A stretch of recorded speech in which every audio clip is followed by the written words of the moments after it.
اپنے والدہ کے گھر چلے گئے اور صبح وہیں سے 11:15 نکلے. بھائی اس میں جو امپورٹنٹ چیز جو دیکھنے والی ہے کہ یہ نہیں میں کہتا کہ انہوں نے کیوں سیکورٹی بریچ کی، لیکن میں یہ سمجھتا ہوں کہ کیونکہ ان پہ ایک اٹیمپٹ تھی، ایک خطرہ تھا، تو انہوں نے اپنی ان بلڈ سیکورٹی بھی کر لی کہ جو میری ریزیڈنسی نون ہے ساری دنیا کو، میں وہاں رات کو نہ سویا کروں اور میں جا کے اپنی والدہ کے گھر، جس کو کسی کو نہیں پتا. یہاں تک جو ایم پی ہیں بٹی صاحب، جو ٹی وی پہ بھی کل آئے، ڈرائیور بھی آئے، انہوں نے صاف بتایا کہ بٹی صاحب کا یہ حکم تھا کہ اس گھر کو کسی کو نہیں دکھایا جائے گا. تو بیسیکلی ان کی خود اپنی ڈیسیشن تھی کہ اس گھر سے اپنی والدہ کے گھر تک کسی قسم کی سیکیورٹی گارڈ ساتھ نہیں جائیں گے. میں یہ سمجھتا ہوں غلطی تھی ان کی، لیکن میں غلطی اس کی دوسری طرف دوسرے بھی لے کے جاتا ہوں کہ انہوں نے ایک پروگرام لایا تھا اپنی سیکیورٹی کو انہانس کرنے کے لیے.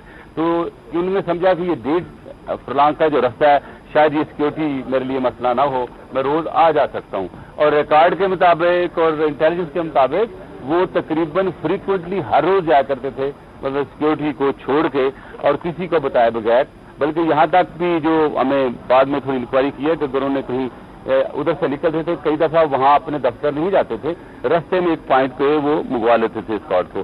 اسی وجہ سے کل جب میں نے اس کو ڈیٹیل سے دیکھا ہے تو میں نے پولیس کو ڈائریکشن دی ہے کہ جتنے لوگوں کو بھی وی آئی پی سیکیورٹی ادروائز سیکیورٹی دی ہے وہ اپنے ڈوروں میں پولیس کو نہ رکھو، اپنے گاؤں میں نہ بھیج دو، پلیز اس کو استعمال کرو. اس لیے دعوے کی بات نہیں ہوتی ہے، لیکن یہ بھی ساتھ اپریشیٹ کریں کہ کتنے دنوں سے ہم کوشش کر رہے ہیں، کتنے ٹیررسٹ پکڑے گئے ہیں، اور اللہ کا فضل ہے کہ اسلام آباد میں امن ہے.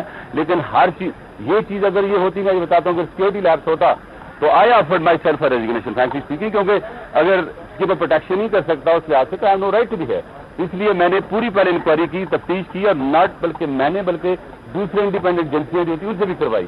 اس میں اگر سیکیورٹی نہ دی ہوتی، اگر وہ لوگ موجود وہاں نہ ہوتے، اور اگر یہ خود بٹی صاحب اس کو اپنے طور پہ یہ سمجھتے ہیں کہ یہ ڈیٹ کے فلان کے رستے میں ان کو سیکیورٹی کی ضرورت نہیں ہے، تو شاید یہ واقعہ پیش نہ آتا.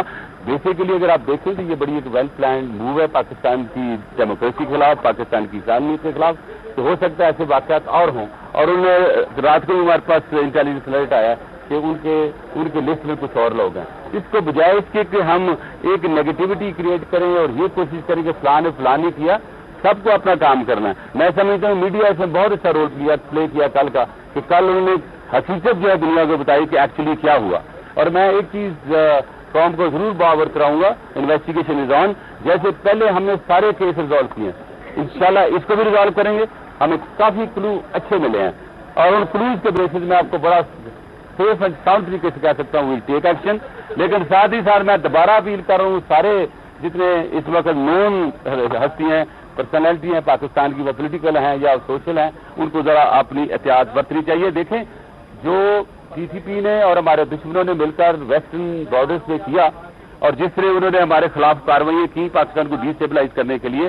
اور میں سلام پیش کرتا ہوں آپ کی فورسز کو، پاک فورس کو، پاک فوج کو، اور آف کورس فرنٹیئر کنسٹیبلری اور rangers and everybody however has participated in. Basically ہم نے یہ دیکھنا ہے کہ ہم نے اس ملک کو اس سے نکالنا ہے. اب جب انہوں نے یہ دیکھا کہ ویسٹرن بارڈر پہ تو یہ کنٹرول کر گئے ہیں اور بہت سے بڑے بڑے شہروں میں کنٹرول کریں، اب they want to use the terror as a weapon to scare the people. تو کیا ایسے کر سکتے ہیں؟ they will take on certain big heads. میری بات ایک منٹ بعد میں سنتا ہوں. تو یہ ایک چیز جو ہے نا، اس کو ضرور مد نظر رکھیں کہ ابھی ہم نے یہ جو پروپیگنڈا ہے کہ جی اس کو پولیس نے کام نہیں کیا. یس، اگر پولیس کا ایک بندہ بھی مجھے اس میں کوئی ملزم ثابت ہوا یا اس کی کوتاہی ہوئی، I'll take action, same action. ہاں جی، آپ کا سوال. قومی اسمبلی کے اندر جو بحث چل رہی ہے، یہ کہا جا رہا ہے